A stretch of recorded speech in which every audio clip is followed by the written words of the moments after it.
Inside the comfort zone, everything is predictable. You It's drink boring. the same beer every day with the same people, and at the end, what's new in your life? Do you think the rationalization is driven by fear? Of course, yeah, Yeah. of course. And sometimes it's driven by low self-esteem. Making the yes big and making the no small, right? It's not about doing big things, it's about doing small things long term. You said it, one word every day. In 10 years, that's what? Almost like 4,000 words? That's more than you need to create a conversation. And that's just one word a day. Being on Instagram and Facebook is increasing the risk of anxieties and depression. Ego is not something that you kind of picked up on the street. It's there inside you.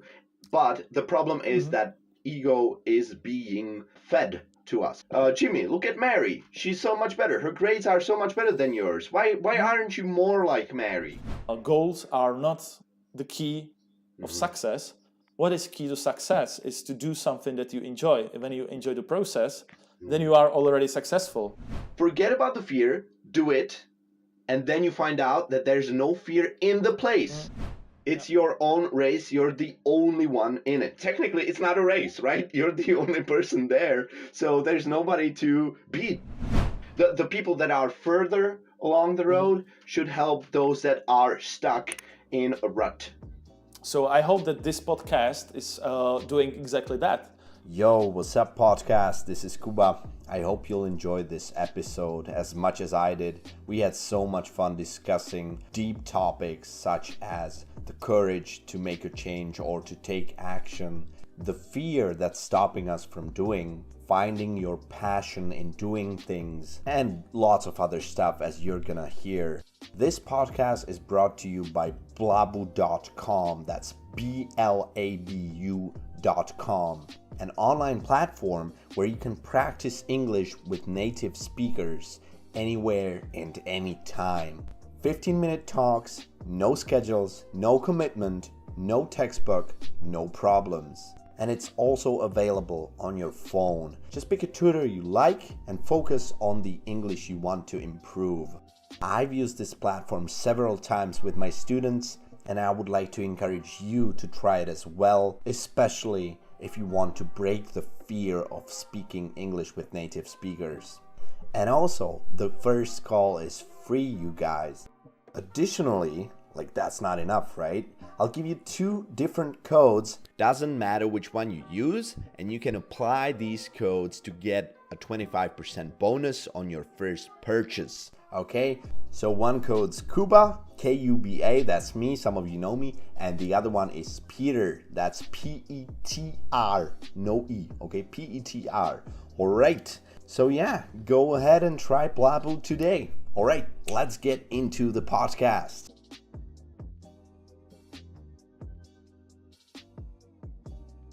Hi, and welcome to our new podcast. This is my friend Kuba. Yo, what's up, people? Can you hear me? Can you see me okay? Yeah, you are beautiful, man. Yeah. As always. As By the way, always. I had no idea we were gonna do a video. So if anybody sees me, my hair is usually not this greasy. Well, I mean, sometimes it is, but for the videos, I usually wash my hair. So today is kind of an exception. Oh, thank you. By the way, Kuba is my very good friend, and he's a English teacher, and he lives in a small village that is called Cerhenice. That is in the middle of nowhere, and Basically. basically. Yeah. And you know, guys, this video and this podcast is also gonna be released on my channel, so I should probably say who you are, because you're getting pretty famous, dude, but not everybody knows you just yet. So for those of you who don't know this guy, he's a great dude. He's an author. He wrote the book, and I don't want to mess it up. It's The End of Procrastination. Right. It's a freaking bestseller. You sold, I don't want to say how many books you sold because I don't want to make people jealous, but it was published in what, like over 20 or 18 languages or something like that? Yeah, recently we have 18 languages, and the last one was Brazil and Portuguese translation. That's wild. And And is it in Chinese too? in Yeah, Chinese? it is. It is. It's in Chinese and in Japanese, in Korean. So basically, we have all main languages, and it's crazy because when I was writing the book, I was not expected that kind of success. So Yeah, and the principle, the main goal of the book is to help you do stuff, right? Am I saying it right? right, yeah. Procrastination is a problem that we all have these days. Like we are postponing stuff, we are on social media, we are always distracted, and we are often unable to recognize what is the main priority to focus on. So the first chapter is about motivation, and the second is about willpower. So basically, you need those two key ingredients. When did you write it? Yeah, I wrote it 7 years ago, and it was published in Czech market. Then it was translated in other languages, and the English translation has been published 1 year ago. And right now you're in the USA and you're trying to promote the book as well and get it to as many people as possible? Yeah, I moved to New York 1.5 years ago. So now I live in New York, like 50% New York, 50% Prague. So greetings from New York. And now I want to focus on spreading the message from New York to the world, because New York is like a capital of the world. So it's good to be here in terms of... it's the capital of everything, right? Right, yeah. So our podcast is from New York to Cerhenice. Yeah, it's crazy how easy it is to connect. Well, it's not that easy. We've spent about 30 minutes trying to make it work, because one phone wasn't working, the other one had a broken camera, but we can finally see each other, which is great, right? Yeah. And we always have a great discussions together. So I'm very happy that we managed to record this podcast and to just have a discussion from, I think that the time difference is 6 hours, and it's like 6,500 kilometers, like 3,000 miles, and we can hear each other like being in the same room. So that's cool. Yeah. And also, I think it's important to note that this is not an interview like the usual podcast, right? This is just a fun conversation. And to be honest, we should be honest with you guys. We don't really know what's coming, right? So Right. we've prepared some, areas and things that we would like to talk about. But we will see where it goes. Yeah, I finally remembered what I wanted to ask you about 5 minutes ago. When I forgot, I was going to ask you, do you think that procrastination is something natural? Or do you think that thanks, or maybe due to the life and due to the environment we live in, it's just so much stronger? Or do you think that it was just always here? Yeah, basically we have some scientific data about procrastination, and it seems that it's not inborn. That's a good news. It's a bad habit that you can overcome. So basically we have research on identical twins, and if those twins were raised in different families, at the end, one of those twins can be a huge procrastinator, and the second can be very productive and very responsible. So it seems that it's a bad habit, and it's influenced by your childhood, and it's influenced by your parents a lot. So basically, if those identical twins were raised in different families, they got a different set of habits, and then it influenced those habits influenced their future life. So, but So it's like monkey see, monkey do, right? Right. It's a habit that you exactly. pick up from your surroundings. Exactly. And you asked if procrastination was here in the past, and it was the world is from Latin, so you can find those old texts that are full of procrastination too. So basically, those old philosophers they were discussing procrastination too. So it's not So something new. they were already struggling with this a couple thousand years ago. Yeah, but of course their procrastination was a little bit different. Without Facebook, without social media, without Netflix, well, their procrastination was. I cannot imagine how they procrastinate, but maybe it was something completely different than our procrastination is. Yeah. In my view, and I'm not an expert on this, but I feel like people are not lazy, but people just don't know what makes them happy at that, and that's why they procrastinate. Oh fuck! So sorry. Can I say fuck on this interview or not? I don't know. What do you think, Peter? I don't know. Yeah, I don't know. So, but your question was really to the point. Like, I think that one of the main reasons we procrastinate is lack of, let's say, kind of life vision. Like, if you don't know what to do, then it's easy to procrastinate. So, I think that's, and it was also your problem that we were discussing. I remember that we did some consulting together. And Kuba told me that one of his main struggles. Can I share it with our listeners? I guess you can. Yeah, it's not a secret. So even though you are quite successful in terms of like your fame, you have 60,000 followers, and you are successful with your English teaching, but still, you told me that you think that there is something more, right? Mm-hmm. So can you describe our listeners your problem, or how do you feel that? Yeah. So the thing is, I was raised in a Christian family.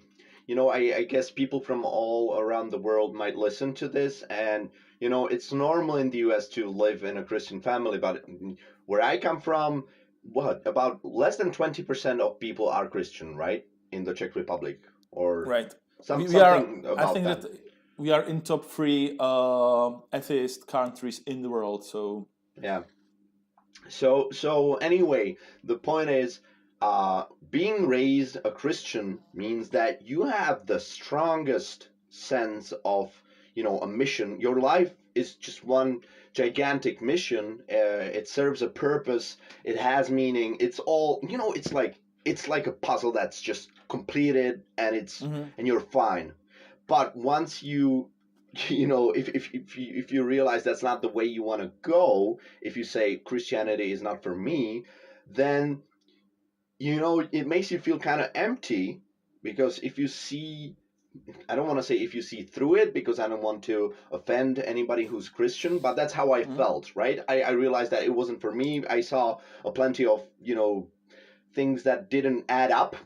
So I said, this is not for me. But then I was suddenly in a place where I just didn't know, what to do. What's the point of life? So that's why I spent a lot of time thinking about that. And I still haven't figured it out, because it's all about perspective, right? Anything you can say about anything that it's stupid. For example, you say that your mission is to, I don't know, make the world a better place, and I can say, so what? The world will end in a couple million of years, So this is what I'm personally struggling, If you zoom out, if you just zoom out enough, anything can seem insignificant. You can kind of devaluate anything, right? Would you agree? Well, as you said, it depends on perspective. So if you are in the highest level, nothing has purpose, because probably the universe will end in a very, very far moment. But from our perspective, on Earth in 21st century, you can find a local purpose. So, what I feel is that our brain has been evolved to have some circuits that they are activated when you do something meaningful recently. So it's not about finding purpose in 1-2 million years, but it's about to find purpose now and in our life. So and I'm sorry, you're talking about happiness, aren't you? I'm talking about purpose, and happiness is the outcome when you have something purposeful to do. Mm-hmm. So basically, I'm preparing a new book about purpose and purpose at work, because what I feel and what I see is that like 80% of people, they don't like jobs they are doing, and at the end, for example, here in the U.S., in Manhattan, in Wall Street, they have to take some pills, and they are really disconnected, and there was a movement about happiness at work, but Mm-hmm. what I feel is that happiness is just the outcome when you have something purposeful to do, if you have a strong meaning at work. And that's why there is a huge movement these days about purpose-driven organizations, how to Mm-hmm. build organizations that they are doing something not just for money, but for some higher uh, value, or for higher, let's say, purpose. And those companies, if they are trying to change a world a little bit, they are much more successful these days, because they are able to be attractive for smart people. And these days, like customers, if they are doing a choice, they want to spend their money with those purpose-driven organizations. So that will be a future of business, not just focus on money, but focus on some values. Mm-hmm. But on the personal level, what I and I'm 25. I don't know shit. I'm not very experienced, but I'm trying my best, and that in my eyes is the point. Just to try stuff, to do new things that help you find what your purpose is, because nobody's, or not nobody, but most people aren't born with knowing what their purpose is. So it's about the courage to change, the courage to do new stuff, right? Right.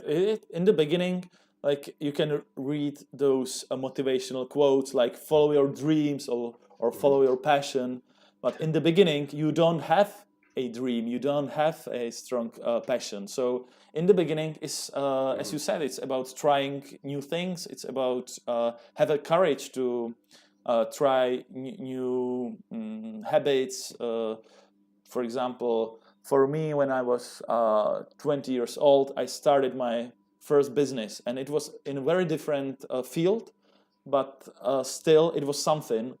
And all my classmates, they were just studying, and I was studying, and I was trying to build a business. So Mm-hmm. for me, it was very important period of my life, because since then I have a lot of experiences that are very useful to me even these days. So I Uh-huh. encourage people to do new things and Yeah, to but travel a lot. Yeah. what about the people that just don't have the courage? I mean, let's say you were 20, okay, and at the age of 20 you were studying. 90, I would say over 90% of the people who study, uh, they are glad that they are studying, because it's like an excuse not to do more stuff. Do you know what I mean? Yeah. So you started a business. I don't think that too many people have the courage. It's all about the courage. How do you find it? Do you think it has a lot to do with the vision that you have, or? Yeah, that's really a great question, because I think that we have to ask why people don't have courage. What's the Uh-huh. reason? And I think that in its core, it can be more reasons. First is Yeah. that we are often scared, and we often think that we can fail, and we Yeah. are so scared that we are unable to try. Because we're So paralyzed. we are paralyzed, right? Yeah, I And would the say second, yeah, yeah, sorry. and I just wanted to jump in and say I thought about it before our talk, because you told me that this is something that you wanted to talk about, and it's in my eyes, I think it's about eliminating the no's and inflating the yes. So the no's are the fears, uh, and the yeses that's the why, as Simon Sinek would say, right? That's the reason why you do it. In other words, that's the vision. So for me, and there's more things, like there's the, for example, disrupting the system that, you know, prevents you from succeeding. There's maybe family bonds that, you know, we could talk about family for a long time, because I think that family can stop you from doing the things that you want to do. It's maybe one of the top 3 things that stop you from Right. doing what you Yeah. love, right? So And so I, any in a nutshell, I just wanted to say that it's about eliminating the no's and inflating and making the yeses bigger. That's yeah, how I feel. as it was described in the movie Yes Man. Yeah, and I think That's the a, younger you what are, is the that more movie? That's important. a it's a Yeah, comedy. Yes Man. Yeah, you haven't seen that? I think I have. Yeah, Yeah, he has to it's say yes to everything. right. Hmm. And basically, the younger you are, the more important is to really say yes to new opportunities. Hmm. So I think that you are 25, you said? Yeah. So you have basically 2/3 of your life in front of you Hmm. statistically. So you Even can more if you think about the you adult life. yeah. So then you can accomplish a lot of things, and you cannot predict the world in Hmm. how it will look like in 10, 20 years from now. Yeah. So I think that the key skill is to be able to learn new things and to start new projects and to build new skills for the future. And one Hmm. of the key skills to me is to really be able to change your behavior, to Yeah. be Do, adaptive. do you think, I have a question for you. Mhm. Do you think that the inability to or to make the change has something to do with the fact that there's no discomfort? I thought about this a lot. I mean, Yeah. because people are just so comfortable that, Mm. you know, and I also think that's kind of natural. If you're good and you're safe, why would you ever do things that are risky, right? From the old brain perspective. Yeah. Uh, that's the maybe for me this is a right reason because we live in a comfort zone, and for us we never experienced war. If we lived in the middle of Europe, we never Hmm. experienced the war. We live in a world that we have like abundance of things for like normal life, so we don't have a struggle to have a water and to have a food, and Hmm. at the end we are often lazy because the comfort zone seems to be a nice place, but it's not, because if we are in a comfort zone we don't evolve. So I think that this is very counterintuitive, because it seems that comfort zone is a fine place, but it's not. It's the place where we are losing something. So Hmm. to switch the mindset from living inside the comfort zone to live outside of the comfort zone is a key mindset transition. So I encourage people to really do things outside of the comfort zone, because you learn new things there. You can meet some new interesting people, and I think that also like the best life experiences of our listeners were outside of the comfort zone, not inside. It's true. Because Yeah. inside the comfort zone, everything is predictable, and Hmm. you meet the same people, you visit the same places, you It's drink boring. the same beer every day with the same people, Yeah. and at the end, what's new in your life? Yeah. Hmm. And if you do things differently, if you try to break stereotypes, at the end, even though you can experience some negative experiences, negative emotions, at the end you feel that you live, you feel that you did something different. So Hmm. this Yeah. this is a let me summarize this, because I think that this is really to the point. So in the beginning, you don't have a passion, you don't have a life vision, but Hmm. what you can always do is to try new things and to push yourself outside of your boundaries, To take outside of the action. box. to take action. That's a And good point. there's another strong reason why we are unable to change our behavior, and we call this rationalizations. Uh-huh. Those are like our internal thoughts, and you always can find excuse in front of yourself why not to start something. Yeah. So for example, you want to start running and you see that there is a small cloud outside, and it's always very easy to tell yourself like, okay, it's gonna rain, Yeah. today is not the day Okay, to so start. you call it rationalization. I just call it excuses. I'm not too Yeah. fancy. I'm not too fancy on words, but you couldn't be more right. I actually wanted to talk more about the comfort zone, but this is also interesting because I don't want to say I'm super successful, but I'm pretty successful in what I do. You have your comfort zone now. Yeah, but Yeah. that's not the point. The point is that I get messages from people who wanna start their personal brand, and they ask me, and it's just funny the shit. I mean the stuff. Sorry, the stuff you hear as a reason why they can't do it right now.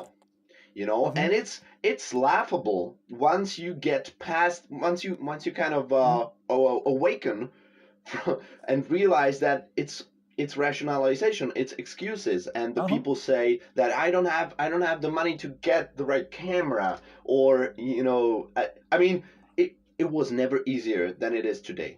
Life was never easier than it is today, right?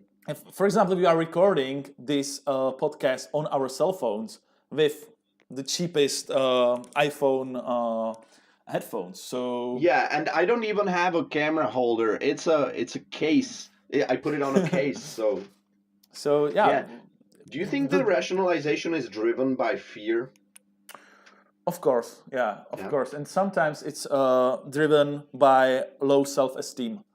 And I think that low self-esteem is part of our fears, because I can compare when I was in Prague, and I was like a little bit successful there, and for me it was easy to do whatever because I already had a kind of personal brand. But when I moved in New York, everything changed a lot, because for me my self-esteem went down for 80% or maybe more, and then to start something new, for example to record a video in English, was like 10 times more difficult, and I had a fear, and I had what is called imposter syndrome, that I felt that I'm useless, that I have nothing to say, even though in a different language I'm very confident in terms of my work. In English, I felt like, okay, I have struggles to explain my ideas, so maybe I'm not worth to be here. So, Yeah. and I think that this is very contextual. Like your self-esteem depends on where you are and where you live, and this is a very I think this is a very important idea to discuss even deeper. So what do you think about that? How is your self-esteem? My self-esteem is great because I've been and this is gonna come out wrong, but I've been gifted with. I feel I'm grateful for the person I am and for the gifts that I have been gifted. And one of them is the confidence. I'm just very confident by nature. And also, I've created a story that I have validated over and over and over again. And like the more you validate something, the more it becomes real.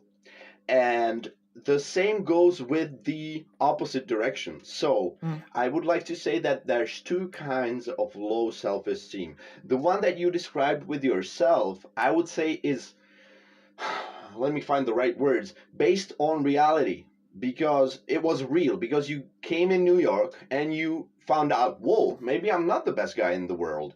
And it was more practical, and it was more real. So it was kind of like crushing. It was bursting your bubble, right? You found out about the truth. So I don't think that's such a big. It's not even a problem if your head is wired right. But the wrong kind of self-esteem. What I mean is when just people, maybe there was a story put in their head. I don't know, in childhood or Oh, at yeah. school, Mm, and mm, the bad kind of self-esteem is when you just believe that you are not good enough mm. as a person. So that's Right. that's the Yeah. wrong kind of self-esteem, you Yeah, know. because the first one was about some objective reasons, but Yeah, the second one is more about your mindset, and it's more about like negative thinking. it's the filter through which you see the world, Right. and Yeah. and yourself, more importantly. Mm. Mm. So, and what is the cure for that? The Because cure the cure. for low self-esteem, I would Mm. just say try to make humanity a better place through education, in my opinion. Well, Because that's how I mm, think that low self-esteem emerged, yeah, through faulty and wrong thinking. I see a huge difference between Europe and the US in Oh, you terms of do? self-esteem. Because if you have a talk and you ask, do you have any questions? Here in the US, like 10 people are asking, and even though they have nothing to say, that's funny, Mm-hmm. even though they have nothing to say, they are asking something. In Mm-hmm. Europe, and especially in Eastern Europe, what I feel that people are maybe shy, maybe they don't have such a huge self-esteem. But at the end, if they ask something, it's always like to the point, and they have much better questions, but Mm-hmm. they are too shy to ask. Mm-hmm. So I feel that what is the ideal situation is being somewhere in between Europe and in between states, because I think that we should have higher self-esteem, but Mm-hmm. not being blind with the fact that you are the best in the world, Mm-hmm. and Yeah. being just in the middle. Mm-hmm. I wanted to add one thing, because you asked me for the cure. I Mm. don't know what the cure is. Uh, as I said, I'm too young for giving advice. But what I think is great is just to do, and just Mhm. doing makes yourself, it improves your self-esteem because you evolve, Yeah. and Mhm. by evolving, okay, so it's a circle. It all comes down to the same thing: making Yeah. the yes big and making the no small, right? So the no is the self-esteem that's telling you you're not good enough. But if you just want it bad enough, you do it, and by doing it, it's like a habit. You create a new habit which helps you, eliminate that. Mhm. In my Yeah. opinion. So I think that the great example is learning English. Yeah. So the best way how to learn a good English is to really speak and not to procrastinate it, because the only way how you can improve in the long term is to be inside English conversations, Yeah. not to Yeah, and just that's yeah. stepping out of the comfort zone. Yeah, because a lot of And people they are yeah. watching Netflix, they are watching movies with subtitles. They Yeah. understand like 90% of English, but at the end, when they are like pushed in a situation that they have to speak, Mm-hmm. they are like stuck. So Mm-hmm. Mm-hmm. for me, 10 months in the US, what was the best experience to me was that I had to speak English every day, and after, let's say, 3, 4, 5 months, I just forgot to think about that. Yeah. So that's the only way to do things, and in the long term, gradually, it's getting better and better. Every day you learn a new word, Uh-huh. or you somehow notice how to pronounce things in a better way, to have a Mm-hmm. better accent, and Mm-hmm. yeah, English is a Yeah. good example of building self-esteem, because what Yeah. I feel is people, they have higher skills, but their self-esteem is somewhere there, Mm-hmm. and the only way how to make it like this is, as you said, to do those things on a Yeah. regular basis. Yeah, you're right. You've made some good points. Like the long-term thing, I when I was younger, I never realized. And I was that kind of dude who would get psyched about something. Let's say I want to start skateboarding, and then in a week, if I'm not Tony Hawk, Mm, then I just give up. right. And Yeah. that's just something you have to discover. I'm afraid that some people will never discover it, and that's sad. But Mm, for me, it was a huge eye opener mm, that it's not about doing big things, it's about doing small things long term. You said mm, it, one word mm, every day. In 10 years, mm. that's what? Almost like 4,000 words? That's more than you need to create a conversation. And that's just one word a day. Yeah. So, and there's a cliche saying, like a quote, I guess you've heard it. People underestimate what they can do. People overestimate what they can do in a week, and they underestimate what they can do in a year. And this couldn't be Never more heard true. it, but No, it's quite to the point, right? it's And true. And I get mm, these. I get to the point of just doing stuff, making conversation. You said that people watch Netflix, but they don't speak because they're afraid, because of the mm, self-esteem, because of stepping out of the comfort zone. There's another quote by Eric Thomas. Eric Thomas, I don't know what he's like, a motivational speaker, and he's a black dude. And I'm gonna try to paraphrase him, okay? So he says, people come to me and say, I'm not good at math. And he goes, that's right, you've never studied, And it's the same with English. People tell me, how do I learn to speak more fluently? And every single time I reply with, by speaking more. Nobody asks, and it's funny well, because with some things it's obvious. mm, Nobody asks you, how do I do more push-ups? mm, By doing more push-ups, right? So I yeah. guess with some things it's not Mm, as apparent, mm, but really there's no other way than just do small things every day. Do. And that's, without taking action, I think life is just so boring and so sad. right. And I have one more of topics that I want to discuss, and Hmm. I think that the self-esteem is influenced by comparison.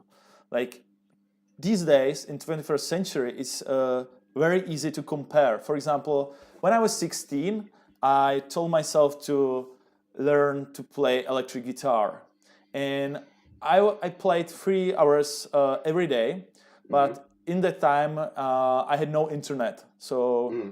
I learned everything by myself, and I was very proud of myself that I could play some chords after a few weeks, and You I felt good really about yourself.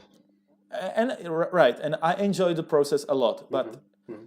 in this day and age, it's much easier to use, for example, YouTube and Hmm. see that how good those people are, Yeah. and it can be demotivated to you because you see a huge difference between you and them. So I Hmm. think that in the beginning, it's very important not to compare, because if you compare, you can like decrease your motivation, Hmm. and comparison is uh, maybe one of the main problems why social media really undermine our mood, and there is a lot of research on that, that being on Instagram and Facebook is increasing the risk of anxieties and Yeah. depression. And Yeah. I think that comparison is a really key ingredient of why people are unable to start Uh-huh. doing things, because if Uh-huh. you see on YouTube that everyone can play guitar like perfectly, and you are in the beginning, you are like, okay, let's just Yeah. fuck it and let's do nothing. Oh, you said fuck too. Now I feel better. 1-1. Yeah, so there's this book by Ryan Holiday. Some people don't like him. Do you know him? No, I don't think so. He's a cool guy, and one of his books is called Ego is the Enemy. And well, I actually haven't. It seems read this. valid. It seems I valid. haven't read this one, to be fair, but he wrote another book and he talks about ego in that book too.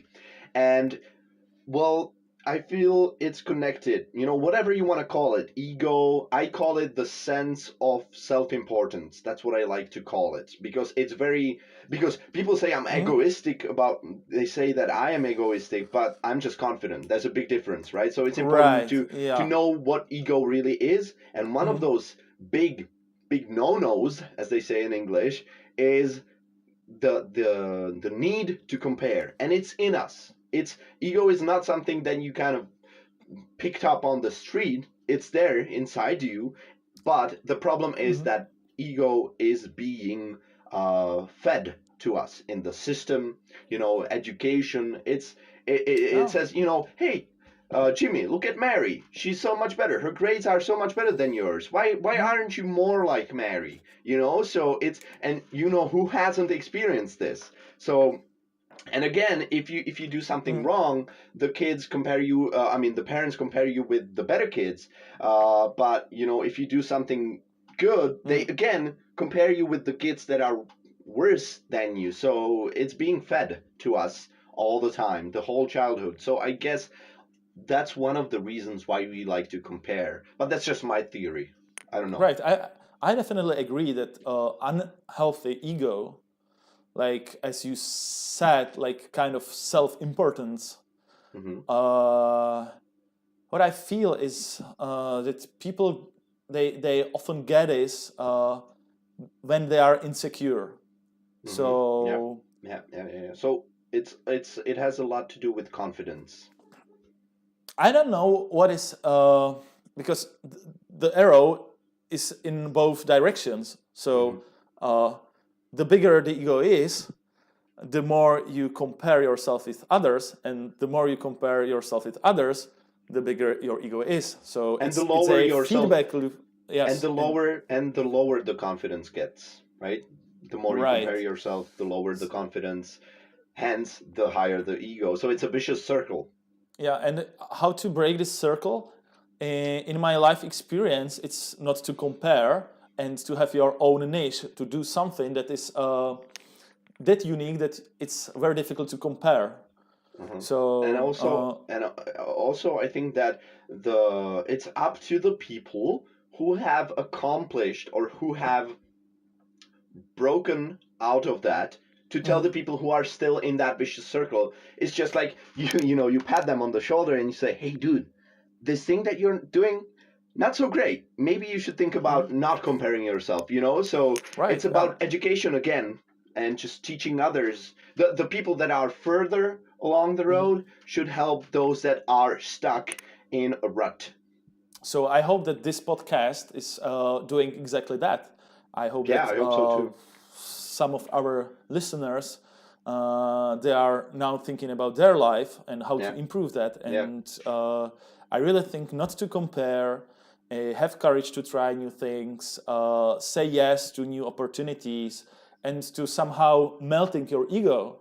Like melting the ego, I really like this description because melting the ego is like a long-term journey. We are still egoistic, and I hope that in 5 years I will be less egoistic, and in 10 years I will be even less and less egoistic. And it's a long-term journey, and we are all like little jerks, and the personal growth is to just decrease in this kind of assholeness. Yeah. Assholeness. That's a beautiful word. I think that also when you talk about comparing yourself, the act of realizing that you said it with different words. You said creating your own niche. I'm gonna generalize it more and say trying to understand that you are running your own race. Right. It's your own race. You're the only one in it. It's not technically it's not a race, right? You're the only person there. So there's nobody to beat. There's nobody to lose to, because it's a false idea put in our heads, in my view. I have a lot of friends that they were playing this kind of game of getting on a higher and higher step on an imaginary ladder.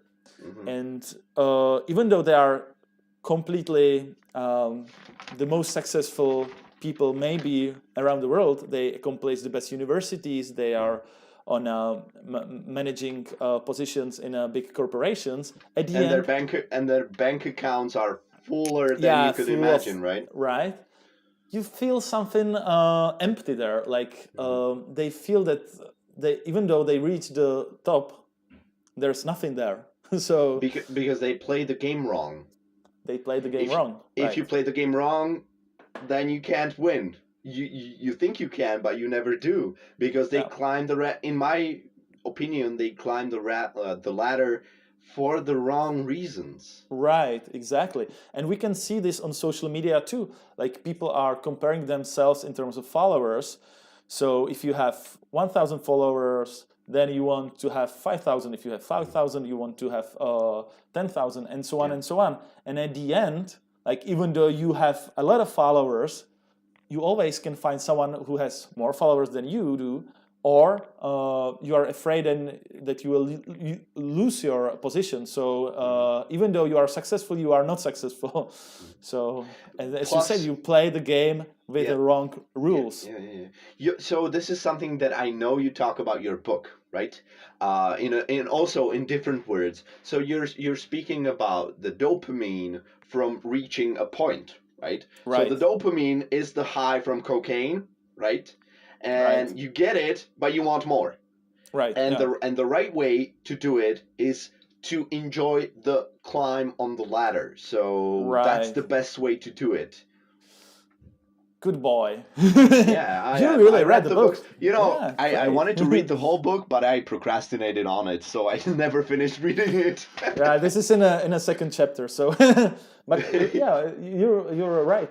We call this phenomenon being a goal junkie. Really be addicted on those spikes of dopamine when you accomplish something.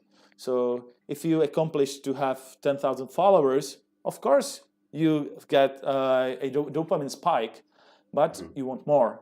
As it's like with drugs, you want more and more, and at the end, there's no end.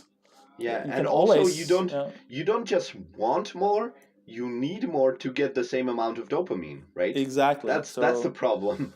That's why the old saying, "The path is the destination," is really one of top ideas, and was one of top ideas in my life too. To realize that goals are not the key of success. What is key to success is to do something that you enjoy. And when you enjoy the process, then you are already successful. So if you like what you do. Also the ego, the problem is for some people they feel like just doing what they love is not enough, because they cannot compare self, for example, money wise. So if the thing is, if you're playing the game wrong, still you do the things that you love, you're like, oh, this is not enough because I don't have as great a car as Peter does, right? Right. For example, this podcast is a great example. I really enjoy our conversation, and let's say I really don't care how many views the video will have, because what is more important to me is that we are having a great conversation, and I enjoy the process. So, and if it's successful, if it has many views, well, it's a nice feedback, but it's not our goal to have views. Our goal is to have a nice conversation and to discuss some important ideas of life, and maybe someone will like it, maybe not. I think that a good way to think about dopamine is like icing on the cake. You know, do you see my point? Do you know what I mean? So explain me. Okay, so the icing on the cake is just a bonus, That's all it is. And it does, our brain works the way it does for a reason, right? So we need dopamine. Of And for course. okay, so Yeah. I've got to come clean about something. Sometimes I use dopamine to wake myself up in the morning. For example, I check my bank account. if I And if it's I empty. if I no no no Wow, no the a lot of thing, dopamine. I'm like, oh, I've sold this many online courses, and the spike, Mhm. it creates dopamine in your brain. It helps me get up. So maybe it's not the right way. I know this. It's not the right way to wake up. Probably, all these mentors say that you should meditate, you should journal, you should walk in the nature. And I check my bank account. So I'm not perfect, but I realize the shallowness. It's shallow. Okay, It's not but enough. I actually like one science fact. Hmm. Try to guess what is the real reason why we have that kind of dopamine system in our brain. What is the main reason? Uh, to finish stuff. Actually, the main reason, and there was a huge research, and it was quite surprising to me, Uh-huh. was to motivate us to do new things. Because if you Okay. do new things, then you have more dopamine. Because if you Okay. accomplish things, then you are happy. So a dopamine system is also rewarding us when we are outside of our comfort zone. So it's not always bad. It's very good in terms of reinforcing this kind of behavior Mm-hmm. when you do something outside of your comfort zone. Because if you accomplish something new, of course, it's great, and you feel much better than if you do Mm-hmm. the stereotypical activities. Mm-hmm. So I think that like we have to think about dopamine system that is like fire. Yeah, it's a good servant, but bad master. Yeah. So and those all systems around us, like social media, are built to really rape our dopamine systems. So it's not a problem of our dopamine system that we are addicted. It's the fact that someone invested really millions of dollars to those apps and to hijack our dopamine system. So it's not our problem, and it's not a problem of a dopamine system. It's a really problem of that someone is earning money if we are addicted Mm-hmm. on social media, on Netflix, on drugs, or on whatever. Yeah. The business techniques have evolved, and they have mutated, right? It's a completely new game, and we just need to work with it and get used to it Right. and be smart about it. Yeah, be smarter than those algorithms are. And it's so difficult because those algorithms are evolving literally every day. So basically, your Facebook is serving you news that are the most emotional for you. Mm-hmm. And it learns like what is the most emotional to you in a long term. So every day it's better and better in recognizing what to serve you. And that's crazy because if I see my Facebook timeline, they are fucking good in serving me what I want. Yeah.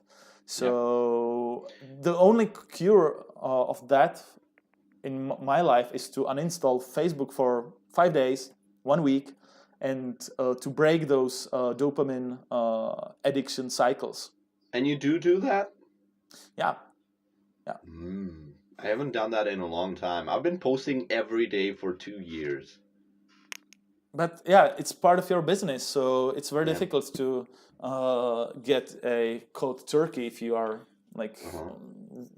using the social media for your Using. life. Yeah. Yeah. But I honestly don't feel addicted. I think it's about willpower. But maybe I'm wrong. Maybe I just don't realize. And maybe those are those rationalizations or excuses. Who knows? Maybe. It's very Yeah. difficult to recognize if. I cannot say in my case, like sometimes I feel addicted, sometimes I feel that's okay, I can handle that. I don't know. So I wanted to come full circle with you, and because you were talking about dopamine helping you do new things and as you said, stepping out of that comfort zone. But there's this fear. So I wanted to talk about fear a bit more and just, make one point for the people who struggle with the fear. What has really worked for me was to try to put things into perspective and just to really think about what the fear is. And also, maybe not even if you have the guts to do it, forget about the fear, do it, and then you find out that there's no fear in the place. It's like when you're supposed to. I think Will Smith said it in some interview. They got drunk, he and his friends, and they said, "Oh, tomorrow we're gonna fly out. Jump out of an airplane." And he was afraid the whole time. He was scared shitless. But the moment he jumped out, he was having so much fun. And it's so much dopamine. And it's such a paradox, because the the fear it's not there, it's not real, it's just in your head. And if you think about it, what was the guy afraid of? Because when he was doing the thing, he was feeling good. So the fear sometimes isn't even real, and it feels like ripping off a band-aid. Just do it. That's what has worked for me in the last couple of years. And then maybe to realize that if you think about, what am I really afraid of? Am I gonna die? Because the fear, I think that fear is just, it has a lot to do with death, right? Fear is evolutionary connected to death, isn't it? Yeah. If you see a scientific data on reasons why we are often fearful, you're definitely right that, for example, when we lived in a cage, new and different people for us were a danger. It was a threat, yeah. It was a threat. Or doing something that can expel you from the group. This is my favorite. I was gonna say that. Yeah. The banishment. What was also like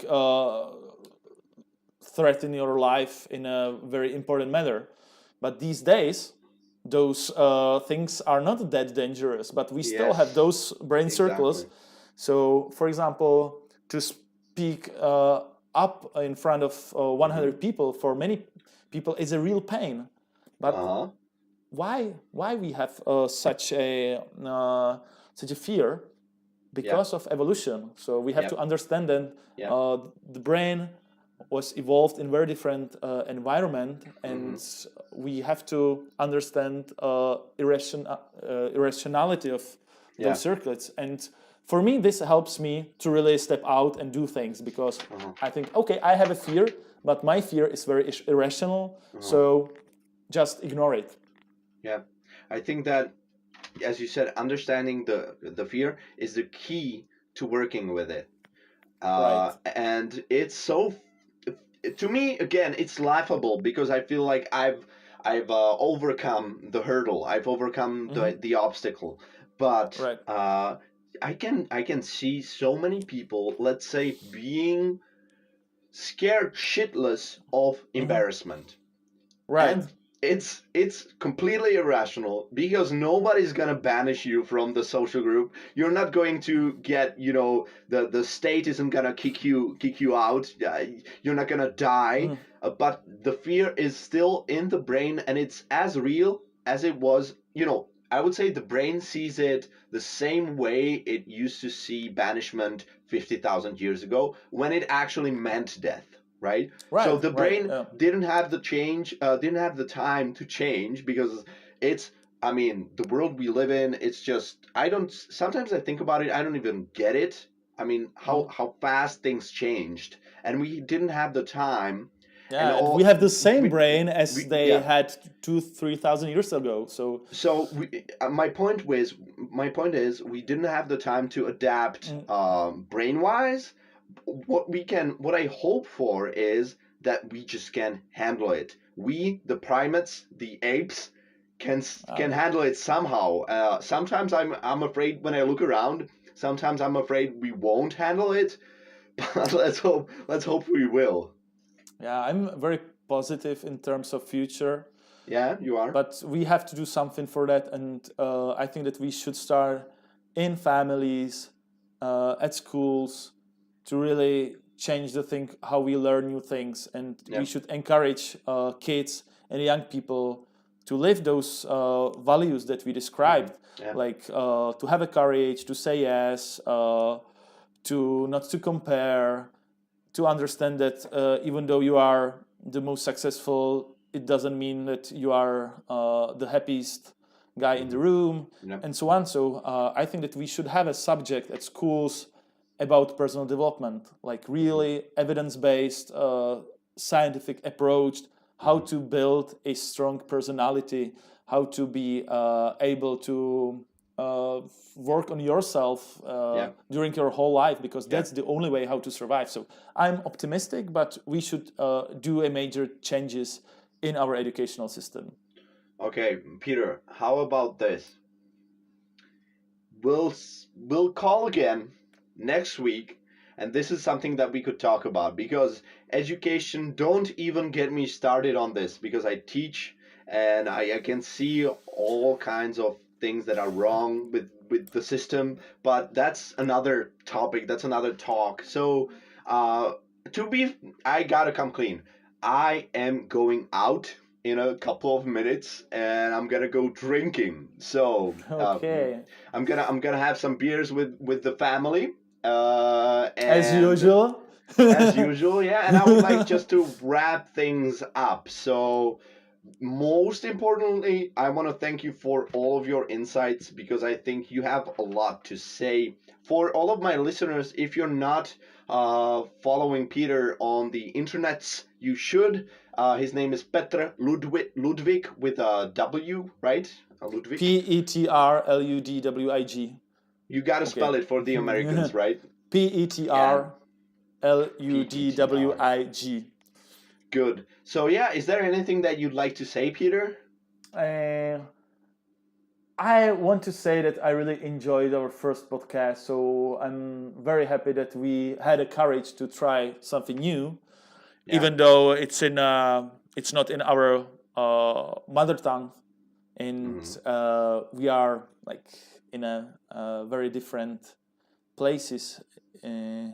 And thank you so much for this discussion, because it was also interesting to me to summarize those key ideas how to live better life. So I just realized now that we haven't talked about the haters.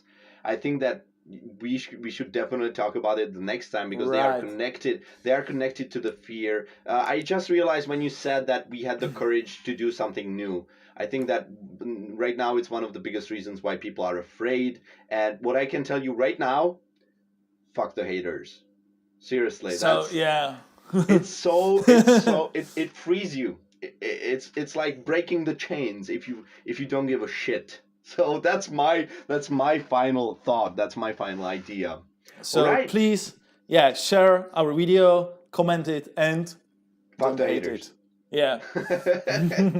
Okay, thank you, Peter. See you next week. Thank you, brah, and see you soon. Bye. Bye, bro. I wish we could do a high five, but well, maybe some other time. Čus. Čus. Výborný, Petře.